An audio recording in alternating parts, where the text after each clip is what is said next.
பளிங்கு முகத்தை பார்த்து கொண்டால் பசியோ வலியோ தெரியாது.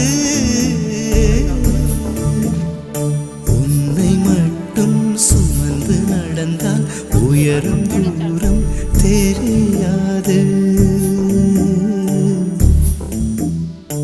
உன்னை மட்டும் சுமந்து நடந்தால் உயரும் தூரம் தெரியாது. உன்மேல் வந்தொரு பூ விழுந்தால் என்னால் தாங்க முடியாது. கையில் மிதக்கும்